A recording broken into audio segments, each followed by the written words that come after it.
há de ser que depois derramarei o meu espírito sobre toda a carne, e vossos filhos e vossas filhas profetizarão. Os vossos velhos terão sonhos, os vossos jovens terão visões. E também sobre os servos e sobre as servas naqueles dias derramarei o meu espírito. Pedro, porém, pondo-se em pé com os 11, levantou a sua voz e disse-lhes: Homens judeus e todos os que habitais em Jerusalém, seja-vos isto notório e escutai as minhas palavras. Estes homens não estão embriagados, como vós pensais, sendo a 3ª hora do dia, mas isto é o que foi dito pelo profeta Joel. E nos últimos dias acontecerá, diz Deus, que do meu espírito derramarei sobre toda a carne, e os vossos filhos e as vossas filhas profetizarão, os vossos jovens terão visões, e os vossos velhos terão sonhos, e também do meu espírito derramarei sobre os meus servos e as minhas servas naqueles dias, e profetizarão.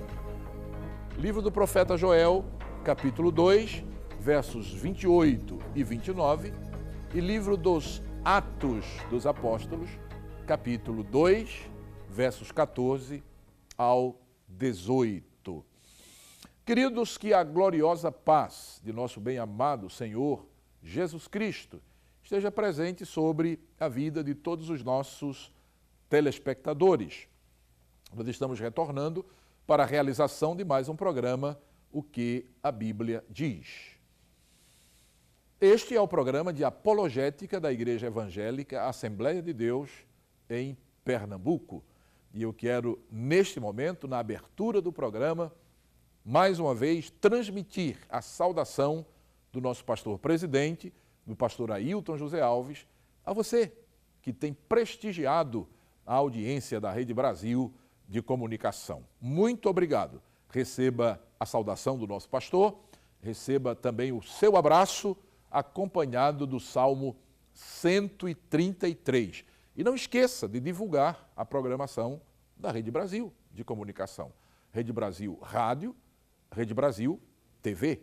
Não é? Você pode fazer com que outras pessoas também sejam abençoadas pela programação da nossa querida Rede Brasil de Comunicação, que atende não somente aqueles que estão aqui no estado de Pernambuco, mas pode atender, não é, as pessoas em qualquer parte do mundo, através da web.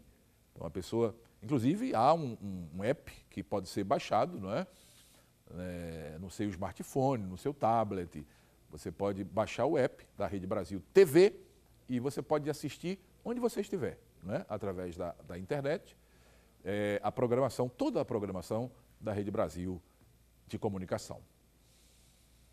Queridos, no programa passado, nós iniciamos falando como a mensagem e o poder pentecostal chegou ao Brasil através dos missionários Daniel Berg e Gunnar Wingren.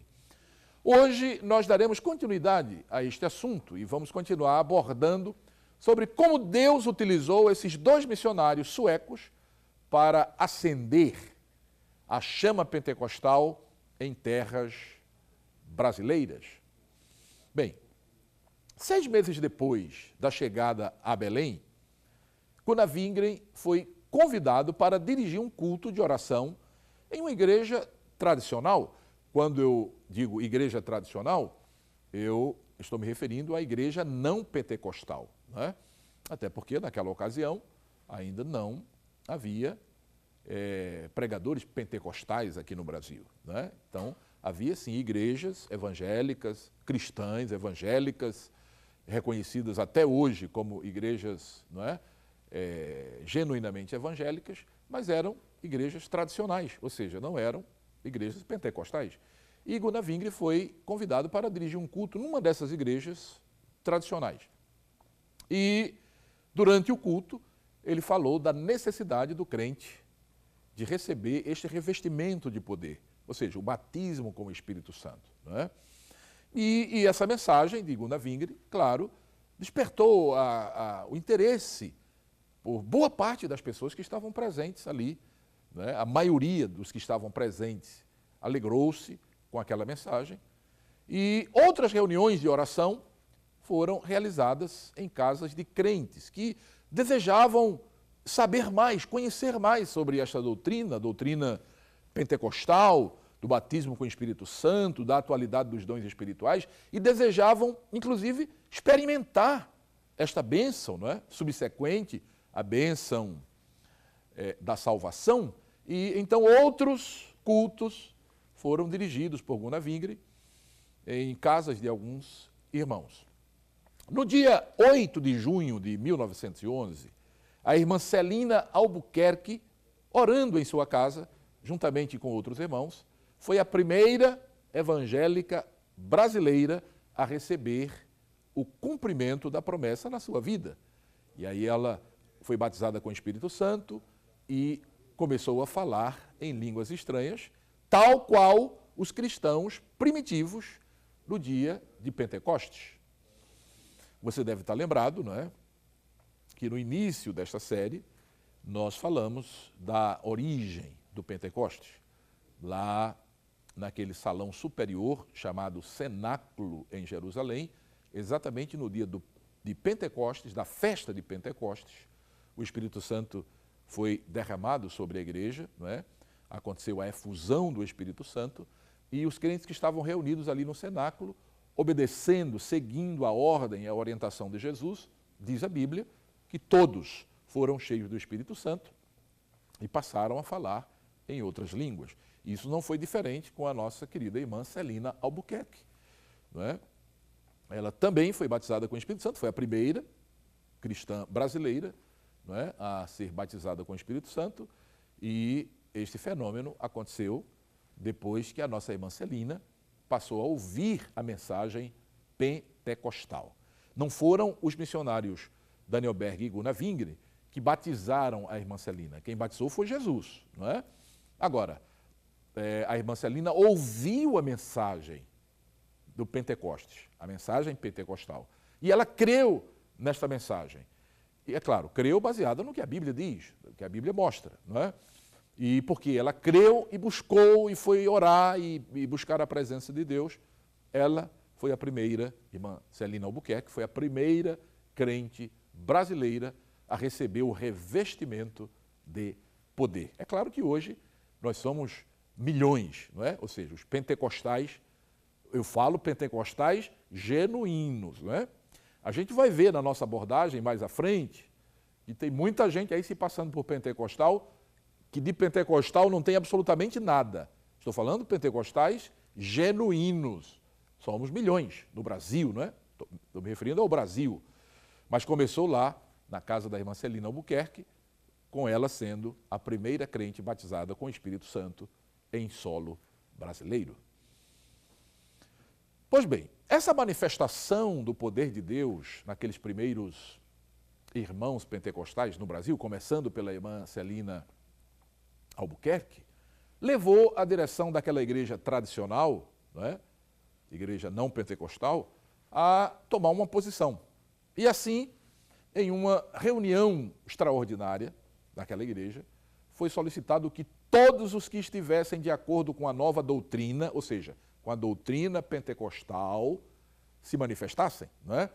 Porque nem todos naquela igreja ali creram na doutrina do batismo com o Espírito Santo. E ficou então aquela, não é, aquela situação, alguns criam, outros não criam, e numa reunião, como já falamos, numa assembleia extraordinária, foi pedido para que quem cresce naquela nova doutrina se manifestasse. E aí, para surpresa de todos, 19 irmãos se levantaram, não é, dizendo que criam sim. Inclusive, alguns desses 19 irmãos já tinham sido batizados com o Espírito Santo, já tinham recebido o batismo com o Espírito Santo. E aí, é claro, não tinha como voltar atrás e dizer, não, eu não creio no batismo com o Espírito Santo, na atualidade do batismo com o Espírito Santo, porque boa parte deles já tinha recebido o batismo com o Espírito Santo, né? E outros, ou seja, aqueles que não tinham recebido, desses 19 ainda, o batismo com o Espírito Santo, criam que poderiam receber, que continuariam buscando até receber o cumprimento da promessa também em suas vidas. Dessa forma, Esse grupo, esse primeiro grupo pentecostal, foi desligado daquela igreja tradicional, não é? A igreja não aceitou que eles permanecessem no rol de membro da igreja. É muito importante dizer isso, não é? Porque tem pessoas aí que dizem os pentecostais são uma divisão de uma igreja tradicional. Não, os pentecostais não são divisão. A Assembleia de Deus original, ela não é divisão de igreja nenhuma, não é?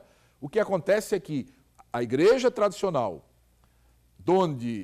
aonde os missionários começaram a congregar e pregar a palavra de Deus, decidiu expulsar esses irmãos. Tanto os missionários, Daniel Berg e Gunnar Wingre, como aqueles irmãos, os primeiros 19 irmãos, né, que creram, que abraçaram a doutrina pentecostal. Então aquela igreja tradicional decidiu desligar esses irmãos do rol de membros da igreja. Então é diferente, não é? É diferente. A divisão da igreja, não é? A cisão que acontece em algumas igrejas é quando um grupo, uma pessoa, junto com mais outras, vai reunindo e provoca a divisão da igreja, né, para abrir outra igreja. Os missionários não queriam deixar a igreja. Aqueles 19 irmãos não queriam deixar a igreja. Eles foram impedidos de continuar congregando ali. E por que eles foram impedidos? Porque eles criam na atualidade dos dons espirituais e no batismo com o Espírito Santo. Por isso eles foram impedidos de continuar congregando ali naquela igreja tradicional. É muito importante que se diga isso, não é? Porque há uma história que ao longo das décadas vem sendo contada por aí. Não, a Assembleia de Deus é uma igreja que dividiu-se de uma igreja tradicional. Negativo. A Assembleia de Deus não se dividiu, não é? De igreja nenhuma. Mas aqueles irmãos cheios do poder de Deus foram desligados de uma igreja tradicional. E foi dessa forma que teve início, né, a trajetória da igreja pentecostal, ou seja, da igreja Assembleia de Deus, né, no Brasil. Foi assim que aconteceu. Os missionários foram, no primeiro momento, né, recebidos numa igreja tradicional, lá em Belém do Pará, e depois que eles começaram a pregar, porque eles tinham recebido o batismo com o Espírito Santo, pregar sobre o poder de Deus.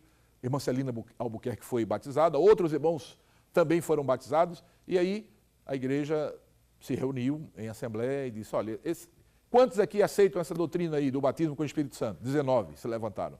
Então, vocês estão desligados da igreja. Ou seja, a igreja desligou e eles seguiram, então, se reunindo, não é, na casa de alguns irmãos e depois, é claro, construíram o primeiro templo, não é, para adorar a Deus na fé pentecostal. Meus queridos, vamos fazer uma pausa, aquela pausa que sempre fazemos, mas é uma pausa muito rápida. Logo em seguida, nós voltaremos com a nossa reflexão. Não saia daí, porque voltaremos rápido.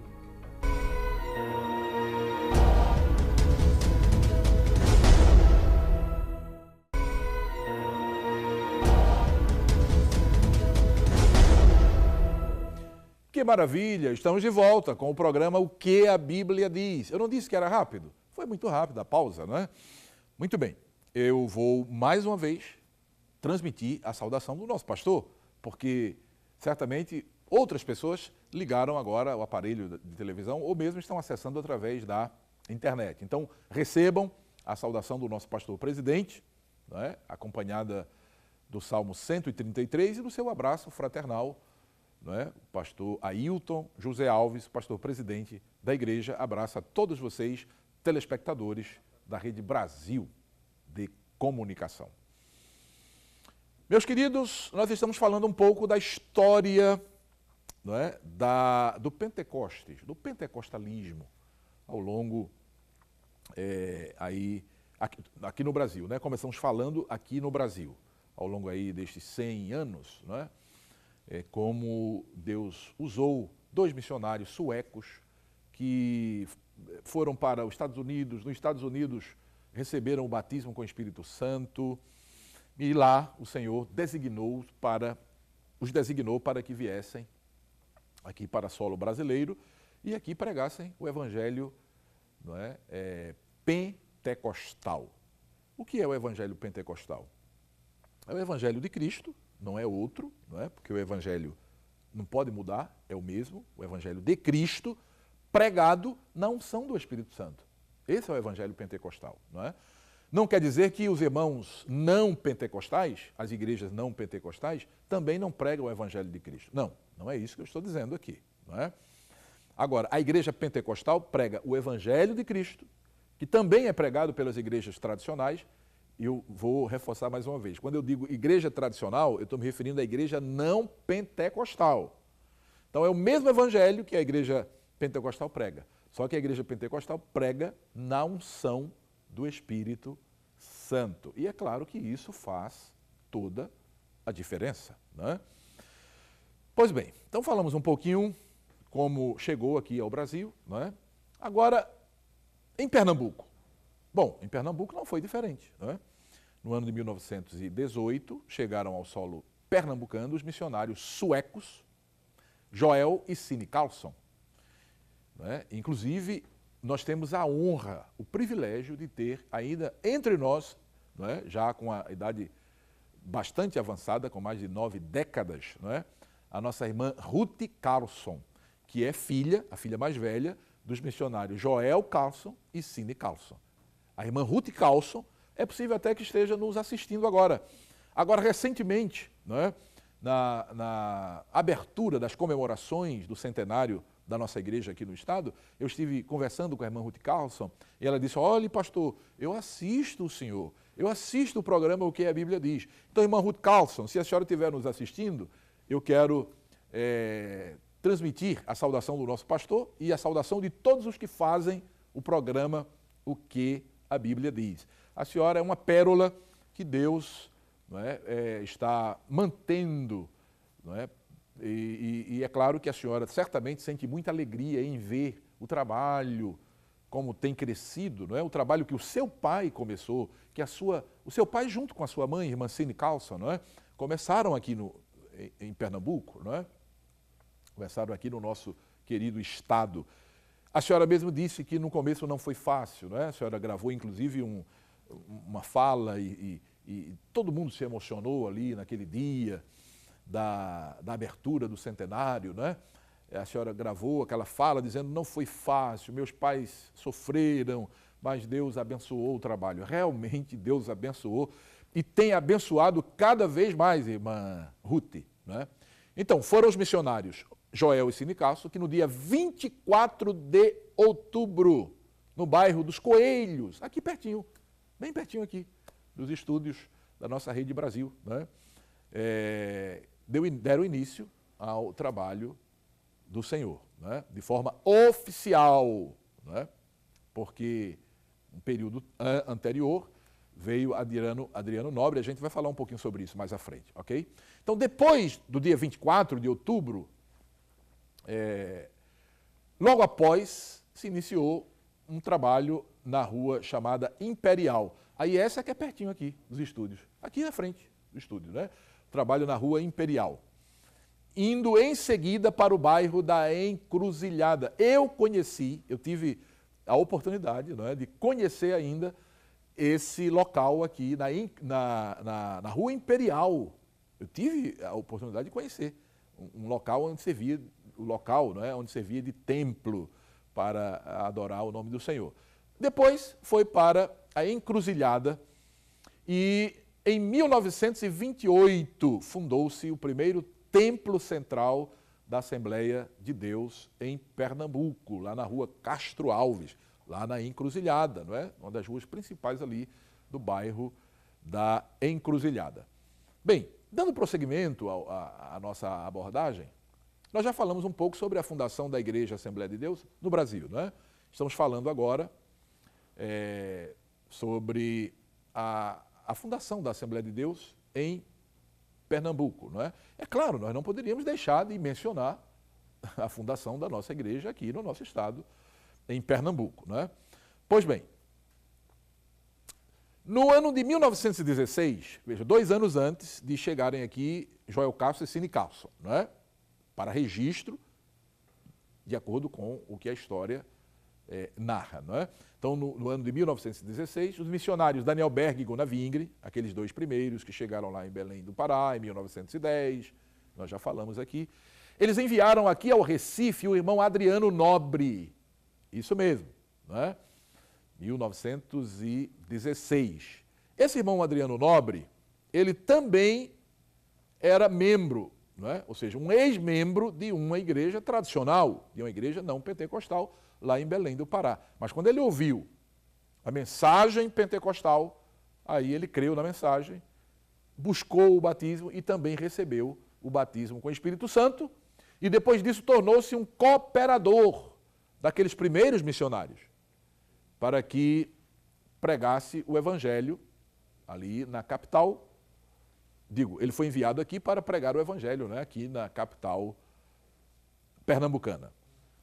Os primeiros cultos dirigidos por um crente pentecostal em solo pernambucano foram realizados, ou foi realizado, como foi mais de um, não é? Então foram realizados em casas de pessoas que se interessavam pela mensagem desse novo pregador, o irmão Adriano Nobre.